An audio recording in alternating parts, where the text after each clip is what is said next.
Assalamualaikum warahmatullahi wabarakatuh. Hai semuanya, saya Yuli Kurnia Dewi dari kelas 4C Siasah Syariah Stein Bengkalis. Hari ini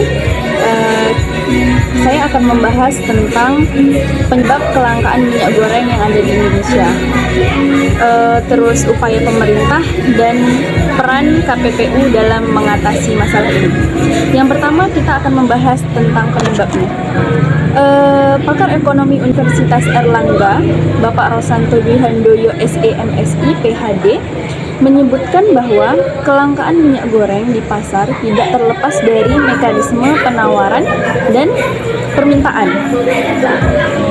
Kelangkaan minyak goreng disebabkan karena ada kenaikan dari sisi permintaan atau demand dan penurunan dari sisi penawaran atau supply. Nah, jadi ada beberapa faktor yang menyebabkan penurunan supply atau penawaran. Yang pertama itu naiknya harga minyak nabati. CPO atau crude palm oil merupakan salah satu jenis minyak nabati yang paling banyak diminati oleh masyarakat dunia. Dan saat ini CPO di pasar dunia sedang mengalami kenaikan harga, mulai dari 1.100 US dollar menjadi 1.340 US dollar. Jadi produsen akan berpikir bahwa akan mendapatkan keuntungan yang lebih besar apabila 1.100 US dollar menjadi 1.340 US dollar.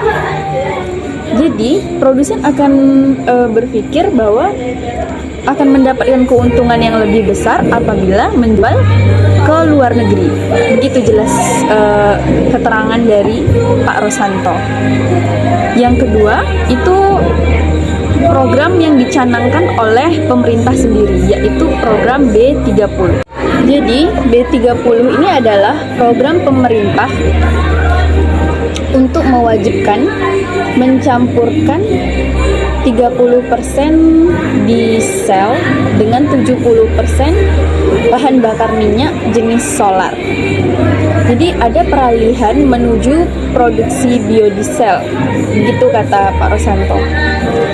Menurut penjelasan Pak Rosanto juga, saat ini konsumsi yang seharusnya digunakan untuk minyak goreng digunakan untuk produksi biodiesel, seperti itu. Nah, kemudian penyebab yang ketiga itu karena pandemi COVID-19 yang belum selesai. Dan ada beberapa negara di luar sana yang sedang mengalami gelombang 3 COVID-19. Konsumen di luar negeri yang selama ini menggunakan minyak nabati juga beralih ke CPO. Sehingga ada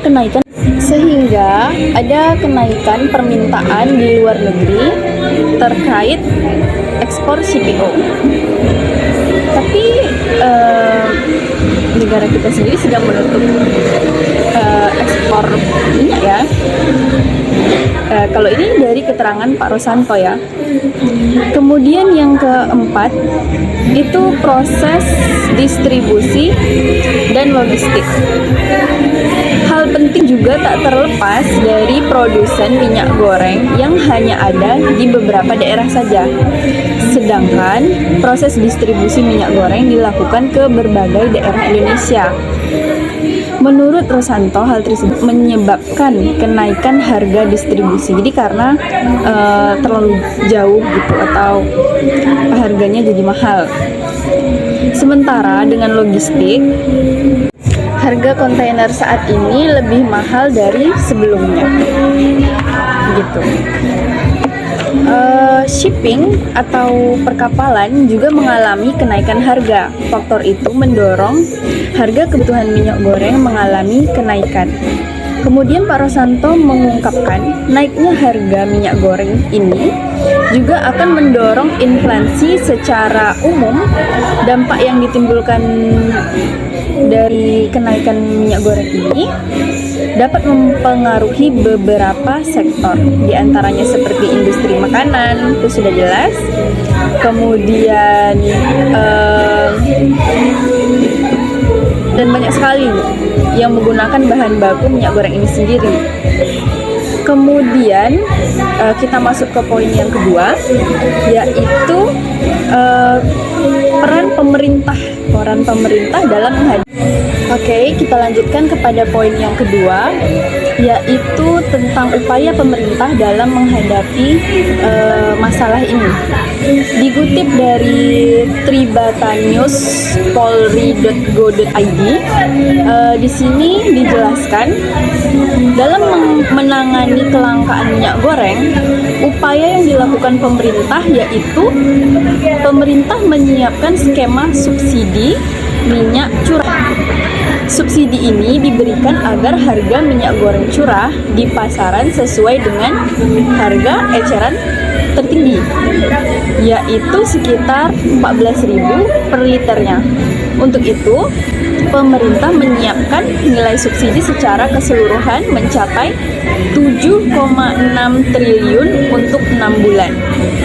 Nah, kemudian akan disalurkan pada pabrik minyak goreng curah yang terdaftar di Badan Pengelola Dana Kelapa Sawit atau BPDKS dengan sistem reimbursement.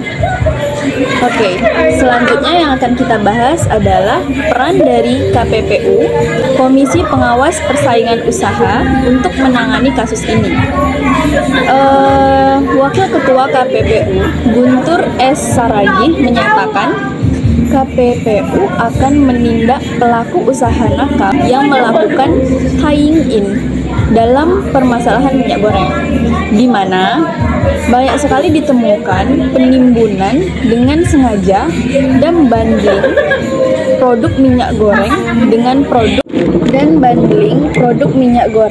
produk lain dalam penjualan di sejumlah pasar, retail modern, dan toko fisik lainnya. Pernyataan tersebut disampaikan dalam konferensi pers bersama yang digelar oleh Ombudsman Republik Indonesia atau ORI pada Selasa 22 Februari 2022 kemarin. Oke, sekian penjelasan atau pembahasan saya kali ini. Terima kasih. Wassalamualaikum warahmatullahi wabarakatuh.